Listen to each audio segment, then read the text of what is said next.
Good morning and नमस्कार दोस्तों, स्वागत है आप सभी का आपके अपने YouTube channel GK search engine पर। आज है 23 सितंबर और 23 सितंबर से रिलेटेड राजस्थान करंट अफेयर्स के जितने भी इंपॉर्टेंट क्वेश्चन हैं सभी हम इस वीडियो में डिस्कस करने वाले हैं। तो पूरा वीडियो बहुत ध्यान से देखना और वीडियो के एंड में मैं आपसे एक क्वेश्चन पूछूंगा जिसका आंसर आपको कमेंट बॉक्स में देना है। कल के वीडियो में मैंने आपसे एक क्वेश्चन पूछा था जो था हाल ही में 3 दिवसीय कोटड़ा ट्राइबल फेस्टिवल का आयोजन राजस्थान के किस जिले में किया जा रहा है। तो इसका आयोजन है वो राजस्थान के उदयपुर में होगा, यानी कि ए ऑप्शन इसका बिल्कुल सही था। जिन दोस्तों ने ए ऑप्शन कमेंट बॉक्स में सही जवाब दिया था उनको हार्दिक शुभकामनाएं। देश और दुनिया में सर्वश्रेष्ठ पर्यटन सिटी के रूप में शुमार लेक सिटी उदयपुर में आने वाले पर्यटकों को जिले के ग्रामीण क्षेत्रों तक ले जाने के लिए, जनजाति कला संस्कृति से रूबरू करवाने के लिए, ग्रामीण पर्यटन को बढ़ावा देने के लिए जिला कलेक्टर ताराचंद मीणा की पहल पर 27 सितंबर से पहला 3 दिवसीय कोटड़ा ट्राइबल फेस्टिवल का आयोजन किया जा रहा है। विश्व पर्यटन दिवस के अवसर पर 27 से लेकर 29 सितंबर तक आयोजित होने वाले इस भव्य कोटड़ा महोत्सव के माध्यम से ग्रामीण पर्यटन से विश्व पटल तक ले जाने के उद्देश्य से इसका आयोजन अब उदयपुर में किया जा रहा है। इसके लिए न सिर्फ स्थानीय लोक कलाकार बल्कि अन्य राज्यों से भी विशेष कलाकारों के दलों को यहां पर बुलाया जा रहा है। साथ ही राजस्थान के विभिन्न जिलों से आने वाले कलाकारों के दल भी यहां पर परफॉर्म करेंगे और पर्यटकों को आकर्षित करेंगे। चलिए स्टार्ट करते हैं आज के करंट अफेयर्स। पहला क्वेश्चन है, हाल ही में गंगानगर में आयोजित की गई राज्य स्तरीय एमएमए प्रतियोगिता में झुंझुनू की निकिता चौधरी ने कौन सा पदक जीता है। तो झुंझुनू की निकिता चौधरी ने एमएमए प्रतियोगिता जो गंगानगर में आयोजित की गई थी इसमें इन्होंने स्वर्ण पदक जीता है, यानी कि ए ऑप्शन इसका बिल्कुल सही है। आइए जानते हैं इम्पोर्टेंट फैक्ट्स। तो झुंझुनू चिड़ावा की बेटी जो राज्य स्तर पर स्वर्ण पदक जीतकर झुंझुनू का नाम रोशन किया है। गंगानगर में आयोजित की गई राज्य स्तरीय एमएमए प्रतियोगिता में निकिता चौधरी ने स्वर्ण पदक जीतकर जिले का नाम रोशन किया है। राजस्थान एमएमए अध्यक्ष छोटूराम दहिया और भारत सरकार के जो एमएमए सचिव प्रसाद गायतोंडे ने निकिता चौधरी को गोल्ड मेडल देकर सम्मानित किया था। राष्ट्रीय स्तर पर प्रतियोगिता जो पुणे में 25 से लेकर 26 सितंबर को होनी है। 25 और 26 सितंबर को पुणे में पश्चिमी क्षेत्र जो राष्ट्रीय स्तर की प्रतियोगिता का आयोजन किया जाएगा जिसमें निकिता राजस्थान का प्रतिनिधित्व करने वाली है। नेक्स्ट क्वेश्चन है, हाल ही में राजस्थान माल और सेवा कर संशोधन विधेयक 2022 ध्वनिमत से कब पारित हुआ है। तो राजस्थान विधानसभा में राजस्थान माल और सेवा कर संशोधन विधेयक 2022 है वो ध्वनिमत से 22 सितंबर को पारित हुआ है, यानी कि बी ऑप्शन इसका बिल्कुल सही है। आइए जानते हैं इम्पोर्टेंट फैक्ट्स।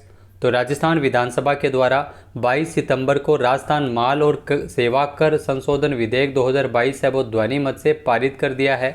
इसके तहत किसी भी फर्म द्वारा 6 महीने तक अगर रिटर्न नहीं भरने पर पंजीयन रद्द नहीं होगा। जी हाँ, क्रेडिट नोट जारी करने की व्यवस्था है वो शुरू हो रही है। शिक्षा मंत्री डॉक्टर बी.डी. कल्ला ने प्रभारी मंत्री की ओर से विधेयक को है वो सदन में प्रस्तुत किया था। विधेयक पर हुई चर्चा के बाद जवाब में बी.डी. कल्ला के द्वारा बताया गया है कि विधेयक में व्यापारियों को कई सुविधाएं हैं वो दी जा रही है जिससे राज्य सरकार के राजस्व में भी वृद्धि होगी। विधेयक में इनपुट क्रेडिट टैक्स में सुधार किया गया है और व्यवहारी द्वारा इनपुट क्रेडिट टैक्स के गलत दावे प्रस्तुत करने पर क्रेडिट टैक्स का उपयोग करने के बाद उस पर ब्याज देय होगा और साथ ही साथ क्रेडिट नोट जारी करने की व्यवस्था है वो भी विधेयक में शामिल की गई है। विधेयक में यह प्रावधान किया गया है कि 6 महीने तक रिटर्न नहीं भरने पर पंजीयन रद्द नहीं किया जाएगा। नेक्स्ट है, हाल ही में देश का पहला राज्य कौन सा होगा जहां पर राइट टू हेल्थ कानून लाया जाएगा। तो राजस्थान है वो देश का पहला ऐसा राज्य होगा जहां पर राइट टू हेल्थ है वो कानून लाया जाएगा, यानी कि ए ऑप्शन इसका बिल्कुल सही है। आइए जानते हैं इम्पोर्टेंट फैक्ट्स। तो राजस्थान है वो देश का पहला राज्य बनने वाला है जहां राइट टू हेल्थ कानून है वो लागू किया जा रहा है। राजस्थान सरकार ने इसके लिए बिल तैयार किया है और गहलोत सरकार है वो जल्द ही राइट टू हेल्थ बिल विधानसभा में ये प्रस्तुत करेगी। बिल के लागू होते ही मरीजों को स्वास्थ्य का अधिकार देने वाला राजस्थान है वो देश का पहला राज्य बन जाएगा। प्रदेश सरकार अब आम लोगों को शिक्षा के अधिकार के बाद स्वास्थ्य का अधिकार भी देने जा रही है। इसके लिए विधानसभा में राइट टू हेल्थ बिल है वो लाया जाएगा जिस पर चर्चा के बाद इसे विधानसभा में पारित किया जाएगा। बिल पारित होने के बाद उसे राज्यपाल की मंजूरी के लिए भेजा जाएगा और राज्यपाल की मंजूरी मिलते ही प्रदेश में आम लोगों को स्वास्थ्य का अधिकार मिल सकेगा राइट टू हेल्थ कानून के माध्यम से। और आपको बता दें कि स्वास्थ्य का अधिकार मिलने से इसमें जो स्वास्थ्य संबंधी समस्या है वो 30 दिन के भीतर वो निस्तारण किया जा सकेगा। और इसके अलावा कई अन्य महत्वपूर्ण प्रावधान इसमें किए गए हैं। नेक्स्ट है, हाल ही में साल 2022 में कुल कितने उद्योग रत्न पुरस्कार है वो दिए गए थे। तो वर्ष 2022 के लिए कुल 13 उद्यमियों को उद्योग रत्न पुरस्कार मिले थे, यानी कि सी ऑप्शन इसका बिल्कुल सही है। आइए जानते हैं इम्पोर्टेंट फैक्ट्स। तो राजस्थान एमएसएमई नीति 2022 की लॉन्चिंग के अवसर पर 17 सितंबर 2022 को 29 निर्यातकों को तो निर्यात प्रोत्साहन पुरस्कार तथा विभिन्न कैटेगरी में उत्कृष्ट प्रदर्शन करने वाले 13 उद्यमियों को उद्योग रत्न पुरस्कार से नवाजा गया था। साथ ही एमएसएमई में योगदान के लिए बढ़ाने के लिए राजस्थान एमएसएमई नीति 2022 भी जारी की गई थी 17 सितंबर को। इस नीति में 10,000 करोड़ रुपए के संचयी निवेश और 1 लाख व्यक्तियों के लिए रोजगार सृजन के साथ 20,000 नई एमएसएमई इकाइयां स्थापित करने की परिकल्पना की गई है। एमएसएमई नीति को राजस्थान की उद्योग मंत्री शकुंतला रावत के द्वारा लॉन्च किया गया था। नेक्स्ट है, हाल ही में मुख्यमंत्री डिजिटल सेवा योजना 2022 के लिए वर्तमान वित्तीय वर्ष में योजना के लिए कितने करोड़ रुपए का प्रावधान किया गया है। तो मुख्यमंत्री डिजिटल सेवा योजना, इसके लिए इस वित्तीय वर्ष इस योजना हेतु 1200 करोड़ रुपए का प्रावधान किया गया है, यानी कि ए ऑप्शन इसका बिल्कुल सही है। आइए जानते हैं इम्पोर्टेंट फैक्ट्स। तो राजस्थान में चिरंजीवी परिवारों की 1.35 करोड़ महिला मुखिया को स्मार्टफोन है वो 3 साल में मिल सकेंगे। वर्तमान वित्तीय वर्ष में योजना के लिए 1200 करोड़ रुपए का प्रावधान है वो किया गया है। इस राशि से तकरीबन 30 लाख महिलाओं को ही स्मार्टफोन मिल सकेगा। शेष महिलाओं को अगले 2 साल में फ़ोन वितरित किया जाएगा। तो टोटल 1.35 करोड़ जो महिला मुखिया है चिरंजीवी परिवारों में, उनको स्मार्टफोन है वो राजस्थान सरकार द्वारा दिया जा रहा है। कल्याणकारी योजनाओं की जानकारी देने के लिए जो पात्र परिवारों को घर बैठे सरकार की सुविधाओं का लाभ पहुंचाने के उद्देश्य से इस योजना के अंतर्गत 1.35 करोड़ चिरंजीवी परिवारों को जो महिला मुखियाओं को स्मार्टफोन है वो 3 साल में डेटा के साथ, जी हाँ, इंटरनेट डेटा के साथ वितरित किया जाएगा। इसकी निविदा भी जारी हो चुकी है और अनुमानित जो कुल लागत है वो 12,000 करोड़ रुपये है। इस साल 30 लाख महिलाओं को स्मार्टफोन देने की शुरुआत अक्टूबर महीने से की जाएगी और शेष महिलाओं को अगले 2 साल में स्मार्टफोन वितरित किए जाएंगे। नेक्स्ट है, हाल ही में डीआरडीओ ने राजस्थान में कहां पर पिनाका एक्सटेंडेड रेंज रॉकेट का सफल परीक्षण किया था। तो डीआरडीओ के द्वारा जैसलमेर के पोखरण में इसका परीक्षण किया गया था, यानी कि ए ऑप्शन इसका बिल्कुल सही है। आइए जानते हैं इम्पोर्टेंट फैक्ट्स। तो 24 अगस्त 2022 को डीआरडीओ के द्वारा राजस्थान के जैसलमेर के पोखरण फील्ड फायरिंग रेंज में पिनाका एक्सटेंडेड रेंज रॉकेट का सफल परीक्षण किया गया था। पिनाका रॉकेट को डीआरडीओ के द्वारा विकसित किया गया है, हालांकि वे निजी क्षेत्र की फर्म द्वारा उत्पादित किए गए हैं। पिनाका एक आर्टिलरी मिसाइल सिस्टम है जो उच्च परिशुद्धता के साथ 75 किलोमीटर की सीमा तक दुश्मन के इलाके में हमले करने में सक्षम है। नेक्स्ट है, Rajasthan institute of advance learning RIAL को कंपनी अधिनियम 2013 की धारा 8 के अंतर्गत स्थापित किए जाने के प्रस्ताव का अनुमोदन किसने किया है। तो राजस्थान के मुख्यमंत्री अशोक गहलोत द्वारा इस प्रस्ताव का अनुमोदन किया गया है, यानी ए ऑप्शन इसका बिल्कुल सही है। आइए जानते हैं इम्पोर्टेंट फैक्ट्स। तो Rajasthan institute of advance learning RIAL, जी हाँ, RIAL, जिसे कंपनी अधिनियम 2013 की धारा 8 के अंतर्गत स्थापित किए जाने के प्रस्ताव को मुख्यमंत्री अशोक गहलोत द्वारा अनुमोदित किया गया है।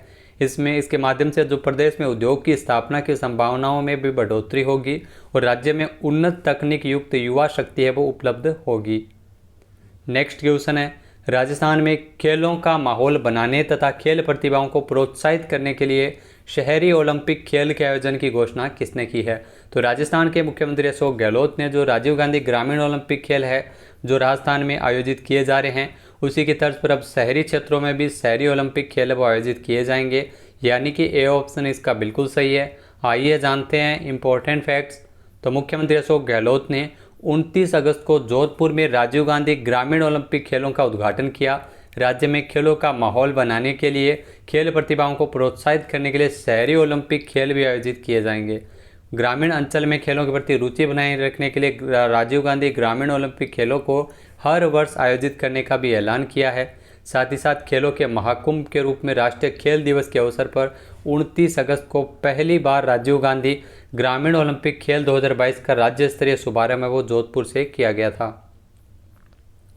नेक्स्ट है, हाल ही में किसे साल 2021 के लिए जो राष्ट्रीय ऊर्जा अग्रणी पुरस्कार से सम्मानित किया गया है?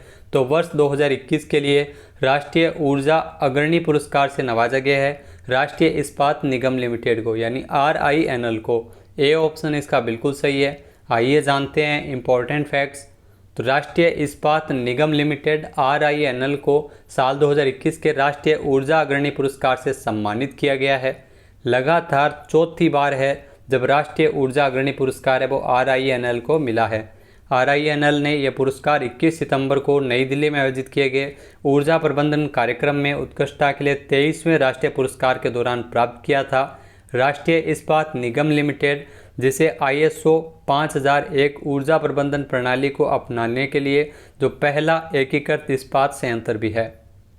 नेक्स्ट है, हाल ही में भारत में अपनी पहली सौर ऊर्जा परियोजना किस कंपनी के द्वारा स्थापित की जाएगी? ध्यान रखना, भारत में अमेजन है वो अपनी पहली सौर परियोजना है वो स्थापित करेगा, यानी कि ए ऑप्शन इसका बिल्कुल सही है।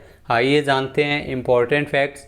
अमेजन ने साल 21 सितंबर 2022 को भारत में अपनी पहली उपयोगिता पैमाने पर अक्षय ऊर्जा परियोजनाओं की घोषणा की है, जिसमें राजस्थान में भी 3 सौर फार्म है वो शामिल है।